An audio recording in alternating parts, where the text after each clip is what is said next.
और आज का जो वचन है, हालेलुया, ध्यान से सुनना है। हालेलुया, बर्तन के अंदर के भाग को साफ करिए। ये शरीर जो है ना बर्तन है, ये शरीर बर्तन है। और आप क्या कर रहे हैं?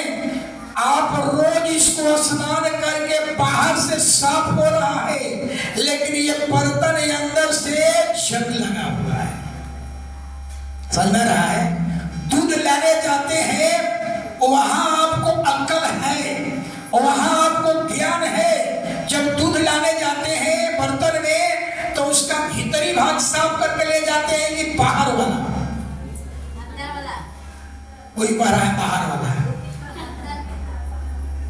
बाहर वाला साफ करेगा, भीतर में कचरा रहेगा।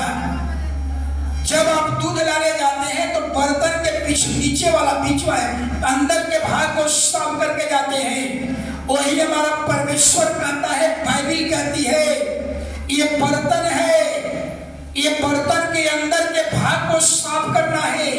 आप रोज साबुन से, डब साबुन से रोज स्नान करके बाहर के भाग को तो साफ हो रहा है, लेकिन भीतर में जंग लगा हुआ है।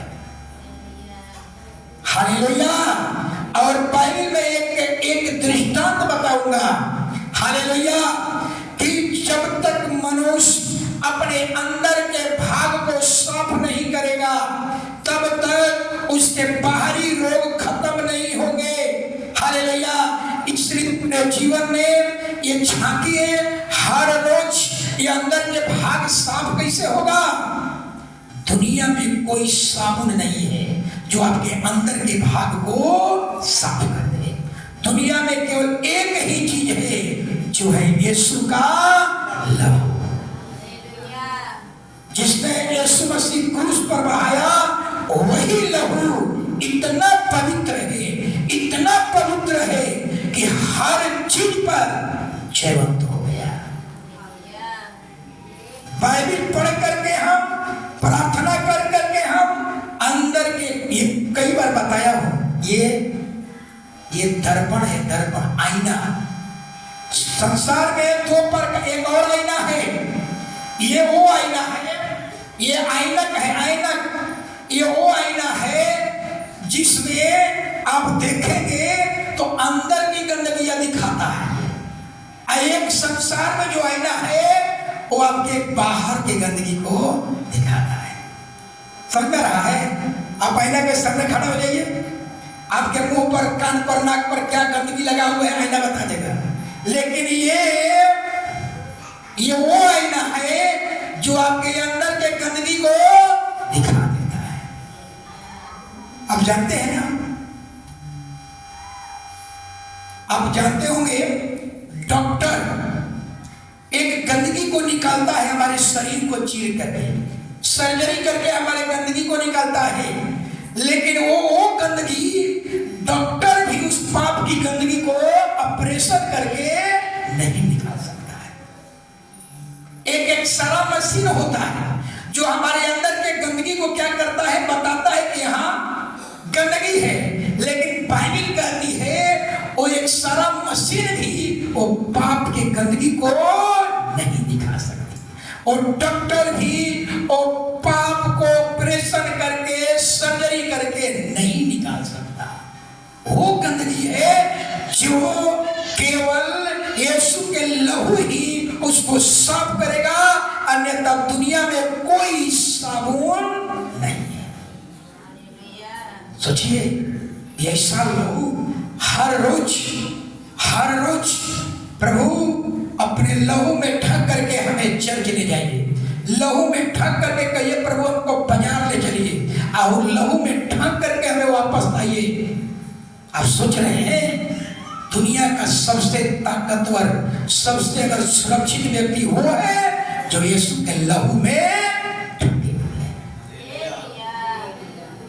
कई बार बताएं, लहू दो तरह का सुरक्षा घेरा है। एक स्वर्गदूत का सुरक्षा घेरा, और इससे भी बढ़कर यीशु का लहू। जिस दरवाजे पर लहू लगाया गया वो घर सुरक्षित, जिस चौखट पर लहू लगाया गया वो घर में नाश करने वाली आत्मा प्रवेश नहीं कर पाती। केवल इंसान ही सुरक्षित नहीं रहे, वो घर के जानवर, वो घर के सब कुछ यहाँ सुरक्षित रहा। ये वो लोग है, इसलिए कहीं भी जाइए, प्रभु अब मैं यहां से जाता हूं अहियापुर, सरमेरा जाऊंगा 1 बजे, मैं यही प्रयत्न करके प्रभु मैं प्रार्थना करने जा रहा हूं, अपने लहू में हमें ढक कर ले जाइए और ढक करके ही लेकर आइए। और जब घर पहुंचता हूं, प्रभु जैसा आपसे कहा उससे बढ़ करके हमें सुरक्षित लाया, इसके लिए आपको धन्यवाद। ये है प्रिय, हालेलुया। तो बच्चन, अगर आप अपने जीवन में तरक्की देखना चाहते हैं, बरकत देखना चाहते हैं, अच्छा जीवन की उम्मीद करना चाहते हैं, बढ़ोतरी चाहते हैं, तरक्की चाहते हैं, हर काम में सफलता चाहते हैं, हर काम में विजय चाहते हैं, तो बाइबिल कहती है 2 बात, दो चीज, 2 आपके मन की गंदगियां को बाहर करना होगा।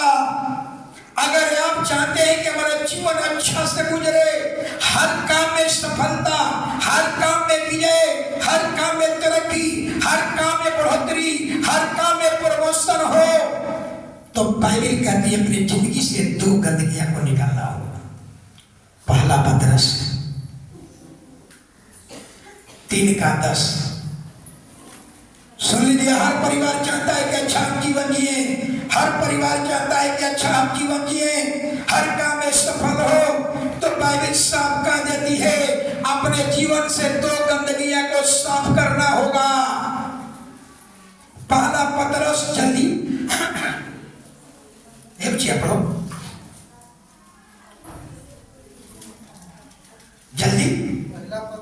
पहला पतरस, हाँ नहीं 3:10, क्योंकि जो कोई जीवन की इच्छा रखता है और अच्छे दिन देखना चाहता है, वो अपनी जीभ को बुराई से और अपने होठों को छल की बातें करने से रोके रहे। बस, हालेलुया।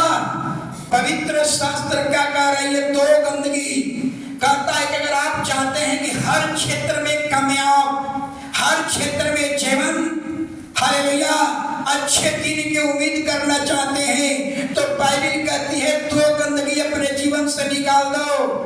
अपने जीव को सही कर लो, अपने होठ को सही कर लो। कहता है कि अपने जीव को कंट्रोल में रखो, अपने होठ से छल की बातें न निकले। हालेलुया। परमेश्वर कहता है तुम्हें अच्छा दिन दूंगा, तेरे जीवन में अच्छे दिन आएंगे, तेरे बच्चे के जीवन में अच्छे दिन आएंगे, तेरे व्यापार में अच्छे दिन आएंगे, आने वाला नया साल भी अच्छे दिन होंगे। लेकिन तुम्हें 2 गंदगियां, अपने जीव को कंट्रोल कर लो, अपने होठ से छल की बातें बंद कर दो। हालेलुया। अपने जीवन में अच्छे दिन की उम्मीद कर सकता है। हालेलुया। याद रखिए, कुछ बातें बताना चाहता हूं। हालेलुया। बहुत से लोग कहते हैं कि मेरे घर में शांति नहीं है, मेरे घर में प्रेम नहीं है, मेरे घर में एकता नहीं है। इसका एक ही कारण है, उस घर का जीव अच्छा नहीं है। अच्छा का मतलब समझ में आ रहा है? ऐसा नहीं कि लाल नहीं है मुझे ना, ऐसा नहीं। अच्छा का मतलब वो जीव ज्यादा चलता है। और ये समझ रहे हैं? उस घर का जीव, अगर किसी घर में प्रेम नहीं है, घर में एकता नहीं है, घर का प्रेम टूटा हुआ है, घर में एकता नहीं है, मेल मिलाप नहीं है, बाइबिल कहती है उसका एक ही कारण है, उस घर के लोगों का जीवन अच्छा नहीं है। हालेलुया। इतना ही नहीं, कुछ अगर बाप बेटा में रिश्ता अच्छा नहीं है, सास बहू में रिश्ता अच्छा नहीं है, हालेलुया, ननद भौजाई में रिश्ता अच्छा नहीं है, इसका एक ही कारण है, उस घर का जीवन अच्छा नहीं है। हालेलुया। बाप बेटा का, सास ससुर का रिश्ता टूटा हुआ है, हालेलुया, सास बहू का रिश्ता टूटा हुआ है, इसका एक ही कारण है, उसके घर में हालेलुया जीव पर कंट्रोल नहीं है।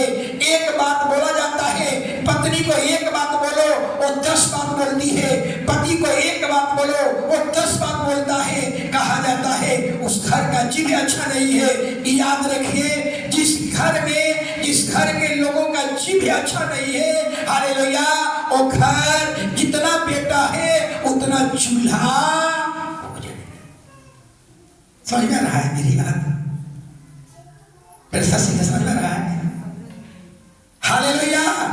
अगर आपका जीभ कंट्रोल में नहीं है, आपका जीभ अगर अच्छा नहीं है, याद रखिए आपके घर में, आपका घर खंड खंड में बट जाएगा। आप अपने जीभ को कंट्रोल कर लीजिए। हालेलुया। बहुत से लोग कहते हैं हमारा पड़ोसिया से रिश्ता अच्छा नहीं है, हमारे घर वाले हमारा भाई से रिश्ता अच्छा नहीं है, ससुराल से रिश्ता अच्छा नहीं है, हालेलुया, रिश्तेदारों में रिश्ता अच्छा नहीं है। ये सब का एक ही कारण है, वो जीव अच्छा नहीं है। हालेलुया। कंट्रोल करिए, जीव को कंट्रोल करिए। अगर जीव कंट्रोल नहीं रहा तो याद रखिए, अगर जीव को कंट्रोल नहीं रहा तो वो दिन दूर नहीं, पत्नी भी अलग रहेगी और पति भी अलग रहेगा। हमारे गांव में आज के लोग तो मर गए, पति पत्नी में बंटवारा, पंचायती हुआ, पति पत्नी में बंटवारा। प्रभु ने कहा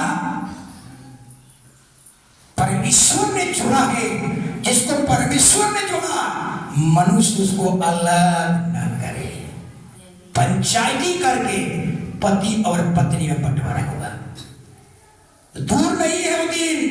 अगर आपके जीभ पर लगाम नहीं लगा, हालेलुया, आपका जीभ को कंट्रोल में नहीं किया, और दिन दूर नहीं, पति पत्नी भी अलग हो जाएंगे। हालेलुया।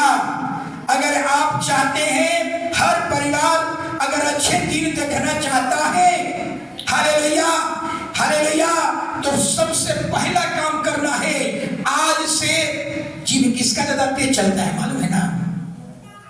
पुरुष का कि पत्नी का? सविता बहन जानती है किसका ज्यादा मुंह चलता है? जीव किसका ज्यादा चलता है? पत्नी का। आप लोग मत कह दीजिए पति का, पत्नी का ज्यादा मुंह चलता है। मीना बहन गलत कर रहे हैं, आपका चल रहा है ज्यादा मुंह। कुछ लोग होते हैं लेकिन 90% पत्नी का होठ ज्यादा चलता है। हालेलुया। वो दिन दूर नहीं। हालेलुया।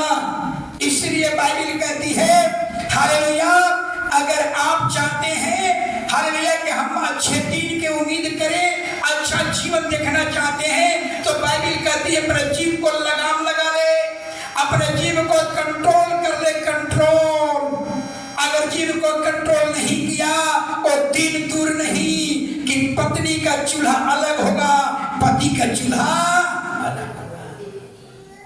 हालेलुया। इतना ही नहीं, जरा सुनिए, अगर आप अपने जिंदगी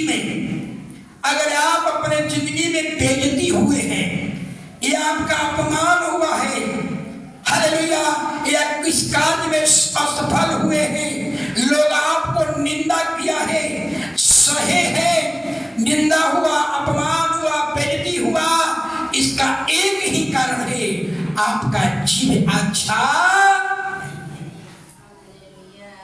जिस दिन आपका जीव अच्छा हो जाएगा, हालेलुया, पड़ोसिया से, मोहल्ला से, घर में, पत्नी में, ननद में, भौजाई में, सास में, ससुर में, सब क्या हो जाएगा? प्रेम हो जाएगा। ये बात जब कहीं याद आती है, प्रोग्राम हो रहा है, ननद को भौजाई से, भौजाई को ननद से, सास को ससुर से, दिमाग में नाच रहा है, क्योंकि रिहर्सल यही चलता है। अनिल जी जानते हैं अभी यही प्रोग्राम चल रहा है, इसलिए कुल बंदिया दिमाग में आ गया है। हालेलुया। समझ आ रही है मेरी बात ना?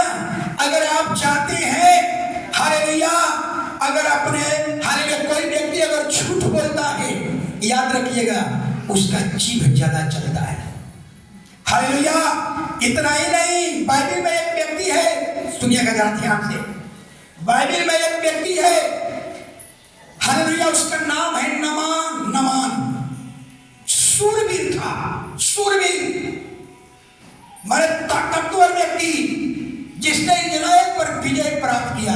ये साधारण काम था, इजराइल पर विजय प्राप्त किया था। हालेलुया। लेकिन वो शूरवीर तो था और ताकतवर तो था, वो अमीर तो था, लेकिन वो एक उसमें दोष था, वो कोढ़ी था, कोढ़ी। हालेलुया। एक सेनापति, उस समय का देश का नाम है आराम देश का सेनापति, और आज वो देश है सीरिया देश, मुस्लिम कंट्री। सोचिए, हालेलुया, वो व्यक्ति हाले सेनापति है, शूरवीर है, ताकतवर है, पावरफुल व्यक्ति है, उसके पास पैसा की कमी नहीं है। उन्होंने अपने कोढ़ का इलाज कराने के लिए सब वैद्यों के पास गया होगा, हकीमों के पास गया होगा, लेकिन दुनिया में किसी वैद्य ने, किसी हकीमों ने उसके कोढ़ को चंगा नहीं कर पाया। आज समाज में बहुत से लोगों का भरोसा है कि डॉक्टर हमें चंगाई करता। कहाँ गए डॉक्टर, कहाँ गए हकीम लोग? कोई उस सेनापति को किसी ने उसको चंगाई नहीं कर पाया। हालेलुया। लेकिन बाइबिल बताती है, जरा सुनिएगा, बाइबिल बताती है उस कोढ़ी होने, वो कोढ़ से भी ज्यादा खतरनाक उसके मन में एक रोग था। कोढ़ से भी ज्यादा खतरनाक उसके मन में रोग था, और रोग था घमंड। हालेलुया। उस नामान कोढ़ी को कोढ़ बीमारी नहीं थी, उस नामान कोढ़ी का असली रोग कोढ़ नहीं था, उस नामान कोढ़ी को असली रोग घमंड था। जब तक परमेश्वर उसके घमंड को दूर नहीं करेगा, तब तक उसका कोढ़ ठीक नहीं होगा। जिस आप सोच लीजिए, आपको कैंसर हो गया, अब कैंसर के चलते बुखार लग रहा है, आप बुखार की दवाई खा रहे हैं, बुखार का दवाई खाते हैं, ठीक, छोड़ देते हैं, फिर बुखार। तो आपको समझना है भैया, आपका बुखार असली रोग नहीं है, आपका असली रोग क्या है? कैंसर। आपका इलाज बुखार का नहीं चलेगा, आपका इलाज कैंसर का चलेगा। नामान का असली रोग कोढ़ नहीं है, नामान का असली रोग क्या था? उसका घमंड था। हालेलुया। और घमंड के कारण बाइबिल कहती है, हालेलुया, कि नामान इजराइल देश पर विजय प्राप्त किया, और जब विजय प्राप्त किया उसका मन घमंड से भर गया, और उसका श्रेय अपने ऊपर ले लिया कि मैंने अपने बल पर, अपने शक्ति पर उस देश को जीत लिया। यही उसका घमंड था। लेकिन बाइबिल क्या कहती है कि वो देश परमेश्वर ने उन आरामियों को विजय दिलवाया था। दूसरा राजा निकालिए, 5 का पहला वचन। आराम के राजा का नामान नामक सेनापति अपने स्वामी की दृष्टि में बड़ा और प्रतिष्ठित पुरुष था, क्योंकि यहोवा ने उसके द्वारा आरामियों को विजय दिया था। यहोवा ने आरामियों को विजय दिलवाया, विजय परमेश्वर ने दिलवाया। लेकिन वो नामान के मन में सोचने लगा, अपना बल से, अपना शक्ति से, अपने ताकत से, अपने सेनाओं के बल पर हमने विजय प्राप्त किया। यही उसका घमंड था, यही घमंड था।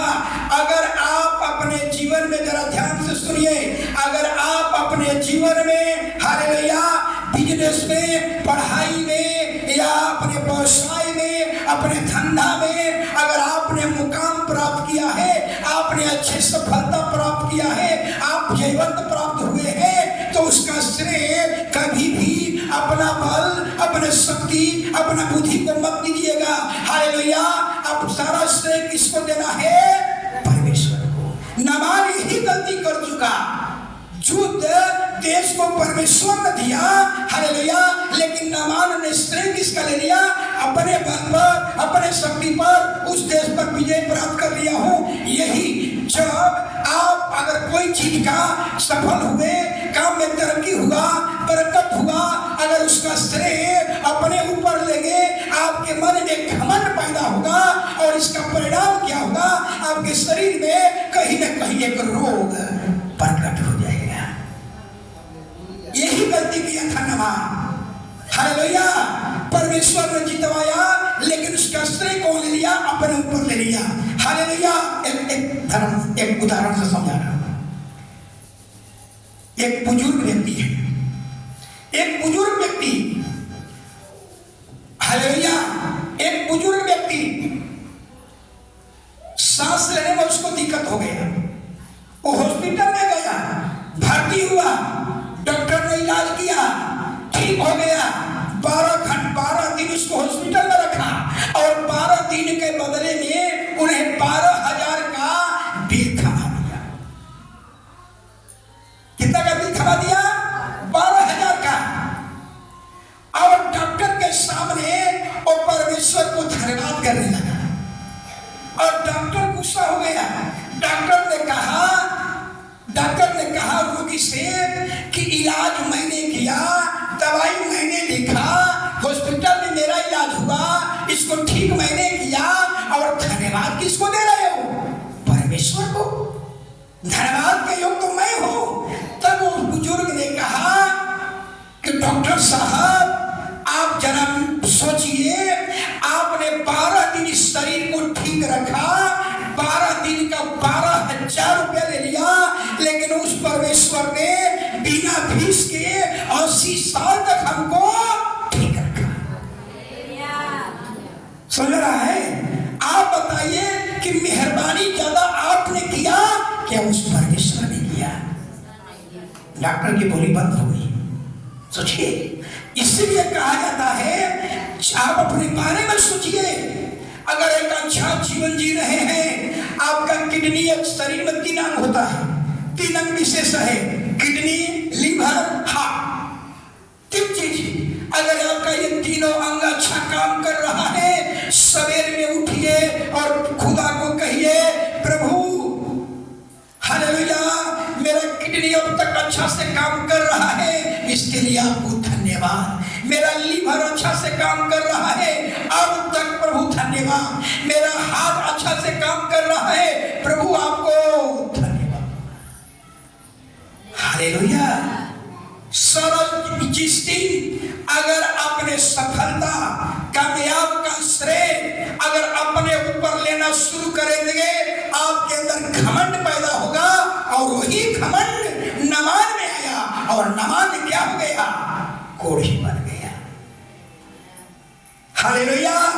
इसलिए उस बुजुर्ग ने समझा दिया डॉक्टर को कि डॉक्टर, आपने 12 दिन का 12,000 लिया, आपने क्या मेहरबानी किया, लेकिन उस खुदा ने, उस परमेश्वर ने 80 साल तक बिना फीस का, बिना बिल का हमें अच्छे जीवन दिया। इसलिए आप बताइए, मेहरबानी आपने ज्यादा किया या उस खुदा ने? सोचिए, कभी उस खुदा को कभी धन्यवाद कोई करता है क्या? हालेलुया। सुबह में जगिए और कहिए, हे परमेश्वर, मुफ्त में हमें प्रकाश दिया, आपको धन्यवाद।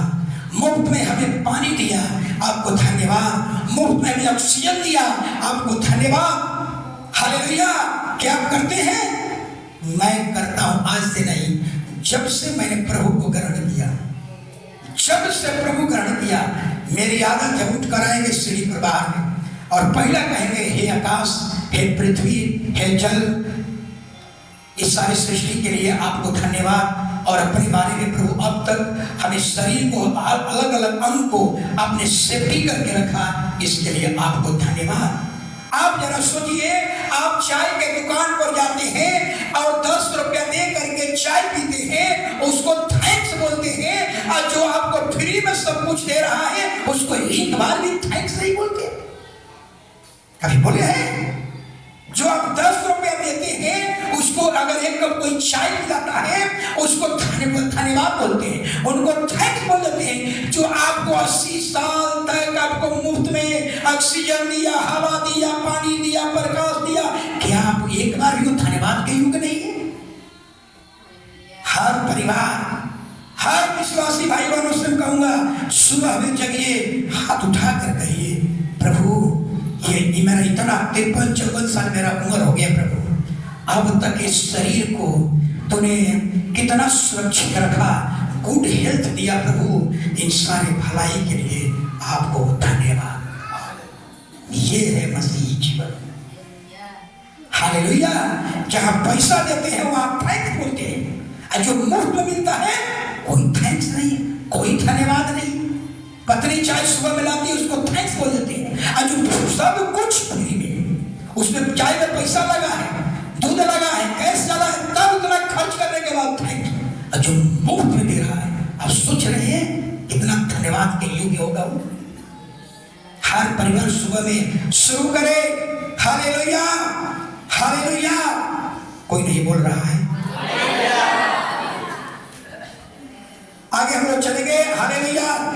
याद रखिए हालेलुया, एक आदमी अगर बीमार है, जिसका किडनी खराब है, उसके पास जाकर के देखिए।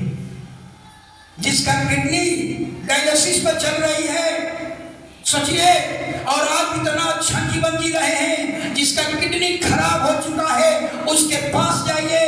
वो धनवान है, अमीर है, पैसा का कमी नहीं है, लेकिन जरा सोचिए वो कैसा जीवन जी रहा है। कंगाल का जीवन कैसा खा रहा है, कंगाल का जैसा खा रहा है। सूखल रोटी, घी भी नहीं लगा सकते, सूखी रोटी और कड़वा करेली का भुजिया जीवन भर। सुबह में भी करेली का भुजिया रोटी, शाम में भी करेली या भुजिया का करेली और सब रोटी। क्या सोचिए, धन तो है, धन है, लेकिन तूने खुदा को प्रथम श्रेय नहीं दिया, तूने सारा श्रेय अपने आप को लिया। लेकिन अब जब वो बीमारी में आया, जब समस्या में आया, अब वो सोच करता है कि प्रभु अगर हमारा किडनी अच्छा होता तो हम भी सब कुछ खा लेते, प्रभु मुझे माफ कर। अब पछतावा तो होत गया जब चिड़िया चुन गई। हालेलुया। आप समझ रहे कितना आप धन्यवाद के योग्य हैं कि आप कुछ भी खा लेते हैं, जो इच्छा सो खा लो। लेकिन जिसका किडनी डैमेज है, वो बेचारा दो ही चीज खाएगा, या तो करेली खाएगा या तो सूखल। सोचिए, और आप वहां पर धन्यवाद करना चाहिए प्रभु कि बाप को याद दिलाना चाहिए, प्रभु से कहना चाहिए प्रभु धन कुछ भी नहीं है, परमेश्वर ही सब कुछ है। हालेलुया। अब आगे हम लोग चले गए इधर। परमेश्वर ने नामान को तो विजय दिलवा दिया, आराम देश को, इजराइल पर विजय तो प्राप्त कर लिया, लेकिन वो विजय का श्रेय हालेलुया नामान जो है अपने ऊपर ले लिया। यही उसका घमंड था। इसलिए जब तक नामान का कोढ़ का इलाज नहीं करना है, समझ रहे हैं, नामान का कोढ़ का इलाज नहीं करना है। नामान के जो मन में रोग है घमंड, वो घमंड के कारण कोढ़ी हुआ है। उसके घमंड को परमेश्वर जब तक चूर चूर नहीं करेगा, वो कोढ़ से शुद्ध नहीं होगा। एक बार क्या हुआ कि एक बार ऐसा हुआ कि नामान जो था, सोचिए, मैंने फिर से एक बार सुना देता हूं। अगर आपके जीवन में, आपके शरीर में अगर कैंसर हो गया, और कैंसर के चलते आपको उल्टी हो रहा है, आपका असली रोग उल्टी नहीं है, आपका असली रोग कैंसर है। कैंसर हम पटना में स्कूल चलाते थे अपना, तो हमारे गांव के आ गए तिवारी जी, और उनका क्या हो रहा था, उनका हुचकी आता था, बार बार हुचकी बंद नहीं हो रहा था, और किसी के घर में खाना नहीं खाए थे। एक बाद वो कहे कि हमारा से भगना है, तो कहे कि भगना हमारा के दिखा दीजिए। तो कहीं चलिए बाबा, लेकर गए अजय डॉक्टर, देखा।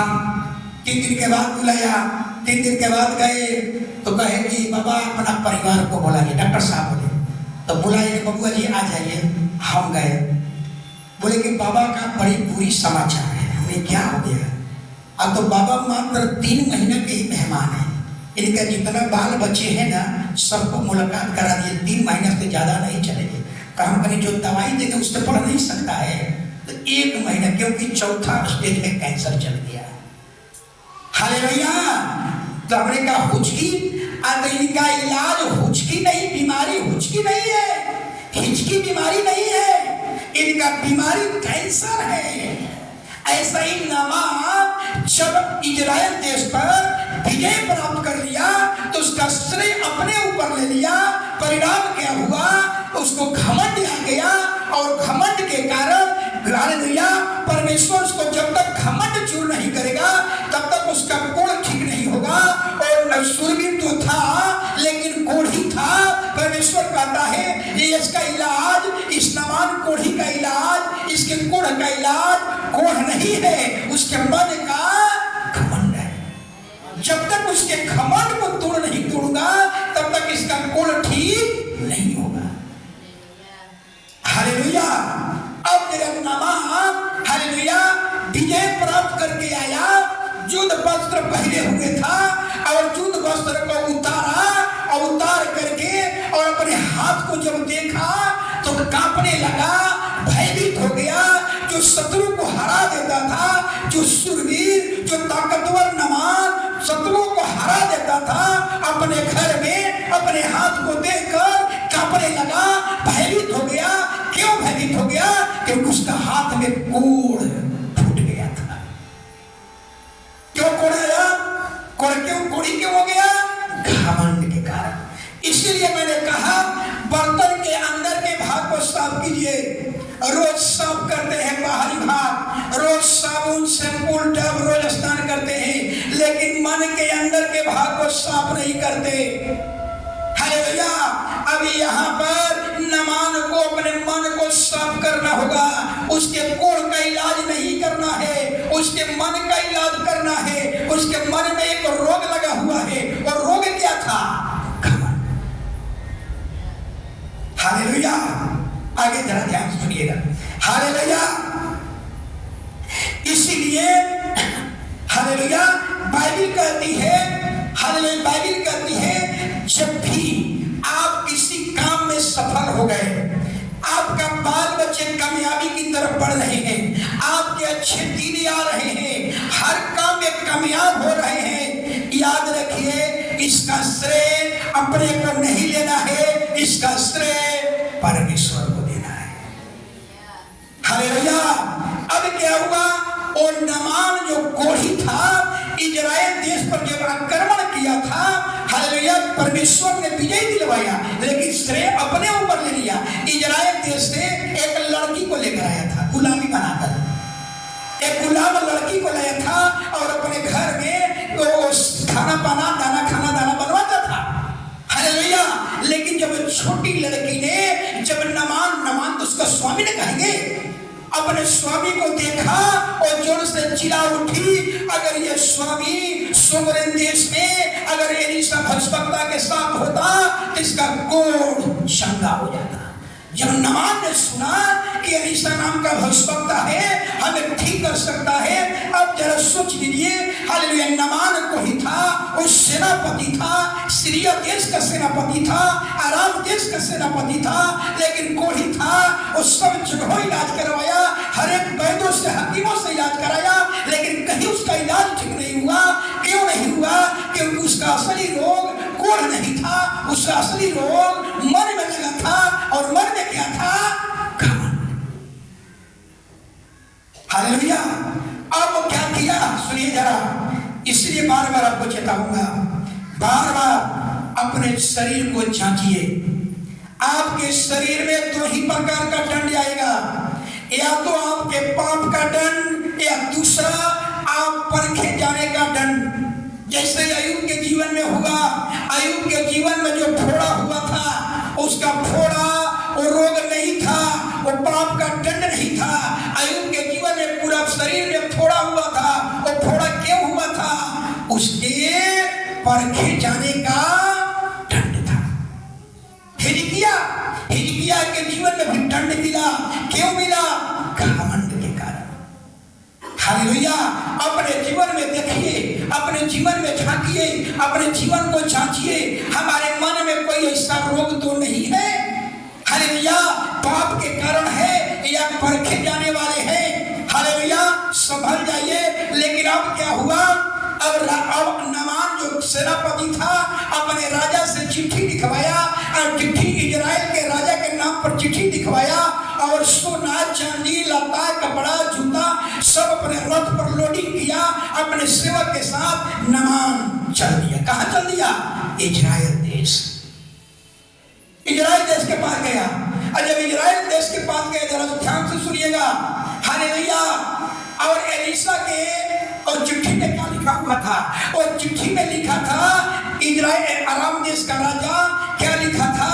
ये चिट्ठी जिस राजा को मिले इस हमारे कर्मचारी नामान को कोढ़ को ठीक कर देना। हालेलुया। अब जरा सोचिए, हालेलुया। और वो क्या हुआ? अब क्या हुआ? अब ये नामान जो है, सोचिए, राजा अपना वस्त्र फाड़ा करके कहा, क्या मैं परमेश्वर हूं कि नामान के कोढ़ को ठीक कर दूंगा?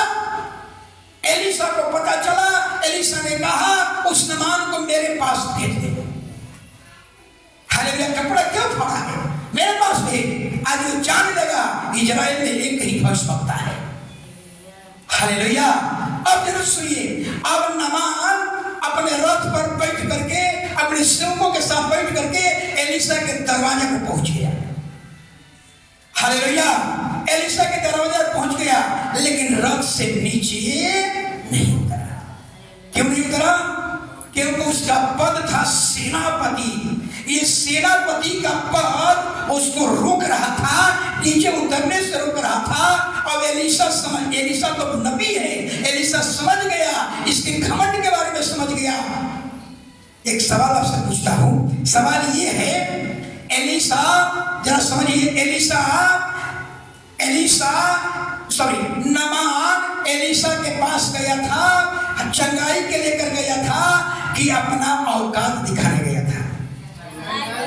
चंगाई के लिए गया था। यानी नामान चंगाई की भीख मांगने गया था, अपनी हैसियत दिखाने नहीं गया था। अभी क्या दिखा रहा है?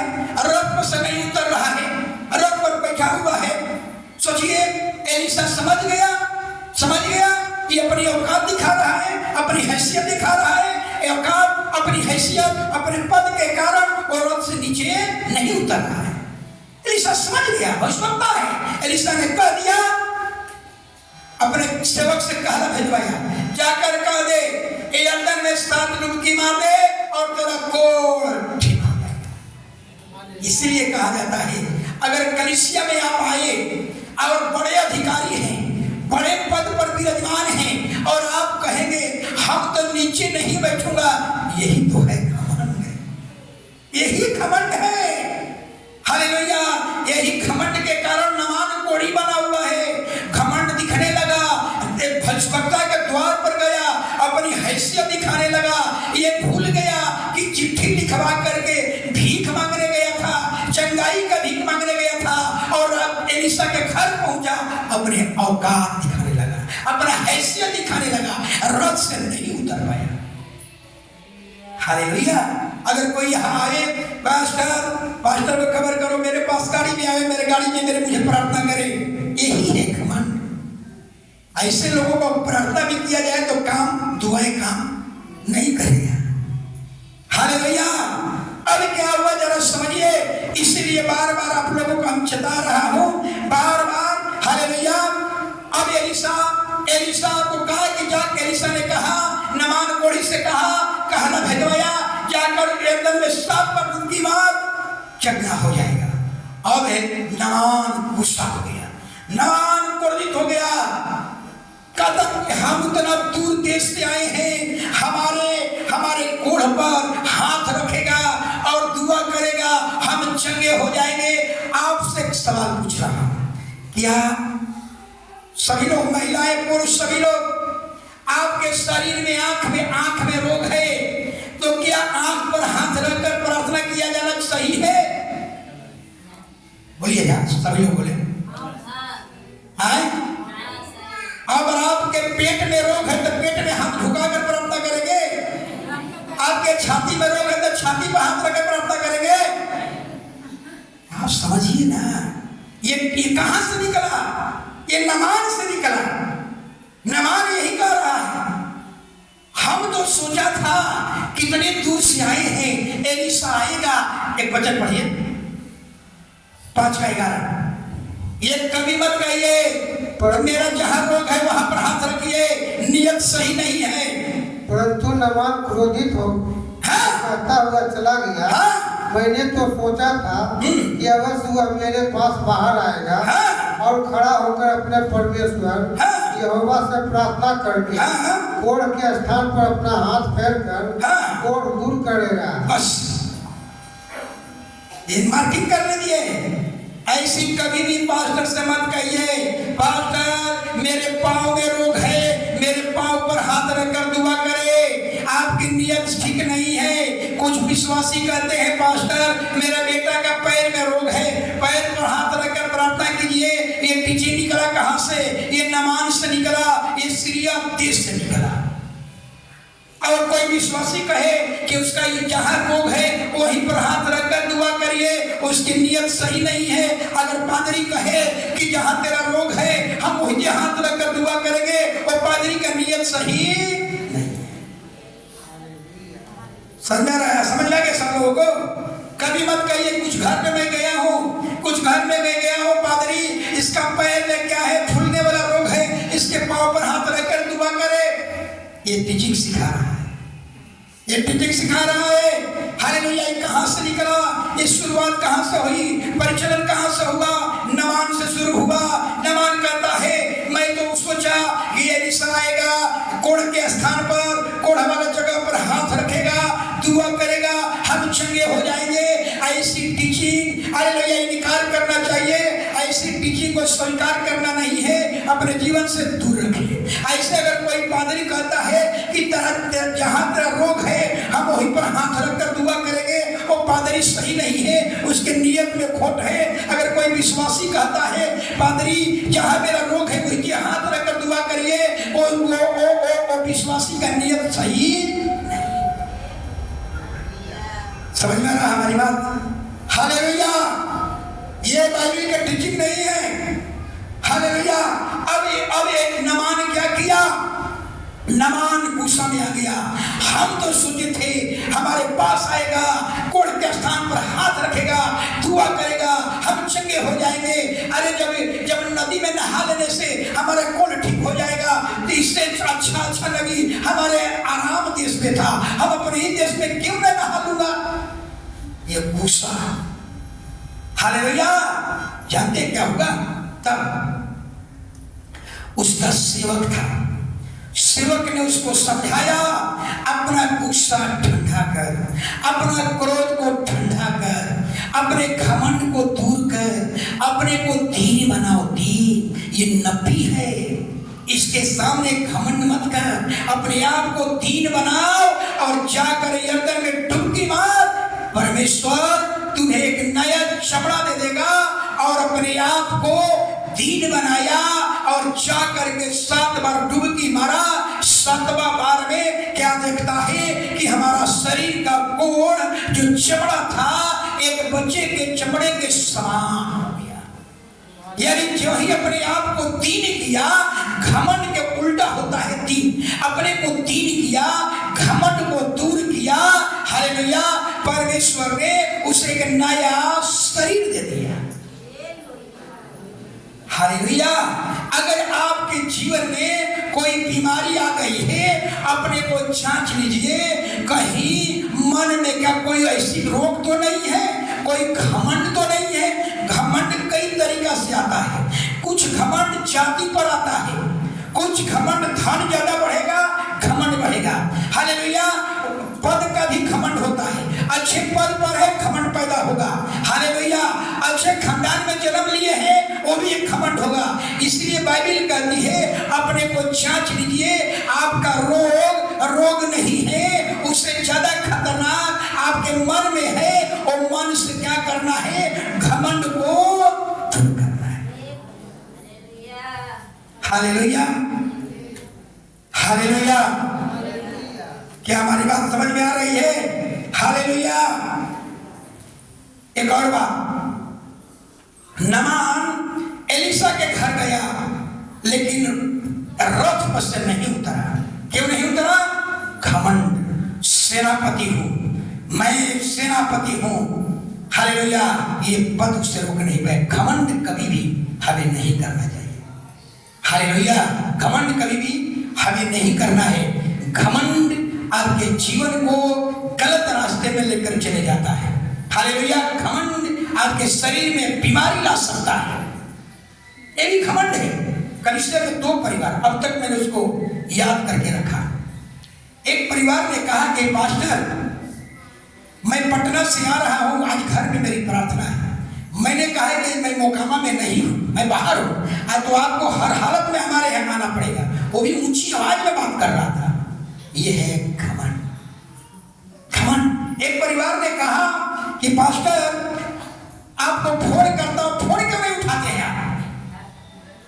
डांट करके हमको समझ रहा है ये क्या है? घमंड। घमंड। आप फोन क्यों नहीं उठाते हैं? हमने कहा प्रेयर में था, फिर से फोन उठा। परमेश्वर का आदर करें, परमेश्वर का सेवक का आदर करें। हालेलुया। आदर वही नहीं करेगा जो जिसके पास घमंड होगा। पौलुस क्या लिखता है? पौलुस एक बात लिखता है, बहुत अच्छा बात लिखता है। मैं अपनी शारीरिक दशा को तुच्छ न जाना। परमेश्वर ने हमें मसीह के समान ग्रहण किया। पौलुस कहता है मैं शरीर में परेशानी में था, मैं निर्बलता में था, हो सकता है कि उसके शरीर में रोग था, लेकिन सुसमाचार जब सुनाया तो मसीह के दूत ने हमें निर्बलता में भी मसीह के जैसा हमको आदर किया, आदर किया। इसलिए हर परिवार को मैं कहूंगा परमेश्वर के दास का आदर करना चाहिए और आपके अनुसार नहीं चलना है, आपको पास्टर के अनुसार चलना चाहिए। अगर कोई कहे कि नहीं हमारे अनुसार ऐसे करना होगा, ये आपका क्या है? घमंड। और ये घमंड आपके जीवन में एक समस्या जरूर लाए। हालेलुया। हालेलुया। इसलिए हालेलुया आगे हम देखेंगे एलीशा नामान का घमंड, 7 बार डुबकी मारा। हालेलुया। वो चंगा हो गया। हालेलुया। और बाइबिल बताती है कि जब तक नामान अपने को दीन नहीं किया, अपने घमंड को दूर नहीं किया, हालेलुया, घमंड को दूर किया, दीन बनाया, तब जाकर के यरदन में डुबकी मारा। लेकिन एक सवाल उठता है हालेलुया कि एलीशा के कहने पर बात नहीं माना, अपने सेवक के कहने पर क्या किया? डुबकी मारा। दूसरा गलती क्या किया था जरा समझिएगा। एलीशा नबी के सामने रथ पर से नहीं उतरा। सोचिए, नबी के सामने रथ पर से नहीं उतरा। और जब वो चंगा हो गया तो नामान बहुत से सोना चांदी लता कपड़ा जूता बहुत कुछ लाया था और भेंट देने लगा। चंगा हो गया। एक बहुत बड़ा बात बोला था, निकाल लीजिए शब्द, एक बहुत बड़ा बात बोला था। सोचिए, एक बहुत बड़ा बात बोला। दूसरा राजा निकालिए, बहुत बड़ी बात बोला। 15 अध्याय 5 का 15 सुनिए, कितना बड़ी बात बोला, कितना बड़ी बात कहा। सेनापति था सीरिया देश का, क्या बोला? पढ़िए। तब वो अपने सब दल बल समेत परमेश्वर के भक्त यहाँ लौट आया और उसके सम्मुख खड़ा होकर कहने लगा, सुन, अब मैंने जान लिया है कि समस्त पृथ्वी में इजराइल को छोड़ और कोई कहीं परमेश्वर नहीं है। बस है ना, देश का सेनापति, दुनिया का कोई वैद्य उसके कोड़ को चंगा नहीं कर पाया। हालेलुया। WHO में जानते हैं ना, WHO का मतलब क्या होता है? पूरा दुनिया से छांटा हुआ डॉक्टर, अच्छे डॉक्टर, टॉपर डॉक्टर पूरा दुनिया से छांट कर WHO में जाते हैं। सोचिए, हालेलुया। लेकिन बाइबल कहती है नामान कोढ़ी को दुनिया का कोई वैद्य और हकीमों ने उसके कोढ़ को चंगा नहीं कर पाया। और परमेश्वर का दास न दवाई दिया, केवल एक शब्द बोला,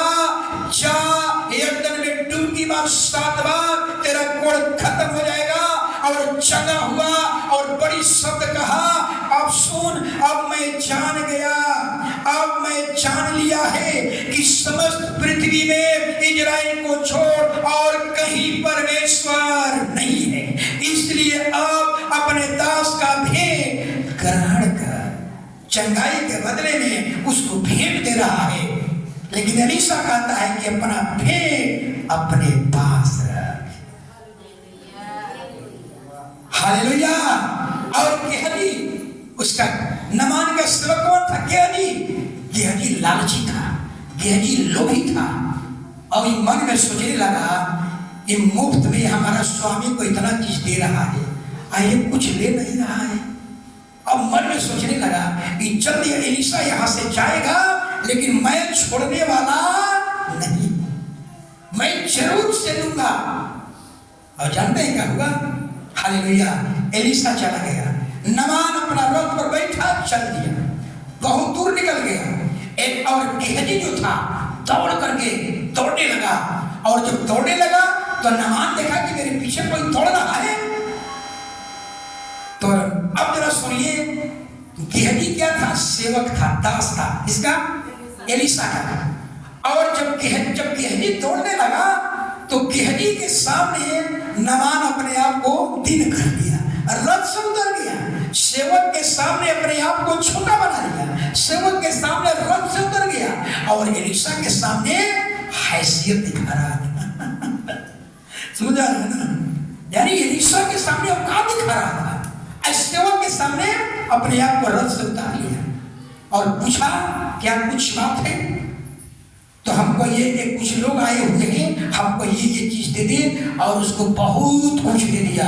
एलीशा तो नबी है, एलीशा सब कुछ जान रहा था। एलीशा ने कहा, सुनिए, इसलिए कहा देता है अपने जीवन से लोगों को हटा दीजिए, लोभ रहेगा बड़ी समस्या में आ जाएंगे। नमान क्या कहा जरा सुनिए, एलीशा ने क्या कहा? एलीशा ने गेहजी से पूछा, है गेहजी तू कहां से आया है? उसने कहा तेरा दास तो कहीं नहीं गया, झूठ बोल दिया। और क्या कहा? उसने उससे कहा जब वह पुरुष मुंह फेर कर तुझसे मिलने को अपने रथ से उतरा, तब से यह पूरा हाल मुझे मालूम है। क्या यह समय चांदी या वस्त्र या जैतून या गंधा की बारी, भेड़ बकरिया गाय बैल दास लेने का है? इस कारण जो नमान का गुण है तुझे तेरे वंश को सदा लगे रहे। और उसी समय गेहजी क्या हो गया? ओढ़ी बन गया। जो नमान का गुण था गेहजी पर आ गया। क्यों आ गया? लोभ।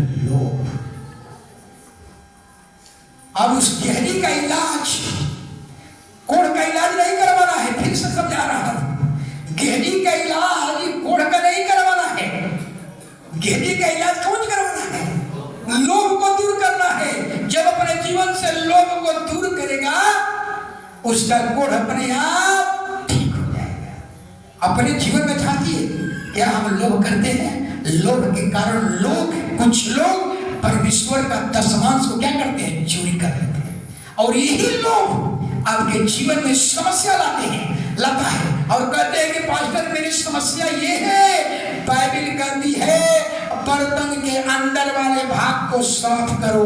तेरे मन में जो रोग है ना, उसको साफ करो। जब मन के रोग साफ होगा, लोभ साफ होगा, निंदा बुराई करता है ये साफ करो। लोभ, लालच, ईर्ष्या, जल, निंदा, बुराई ये मन में लगा हुआ है, इसको साफ करो। बाहर का बीमारी अपने आप खत्म हो जाए। हालेलुया। खड़े हो जाएंगे सभी लोग। ये सोलियो तेरो नाम, ये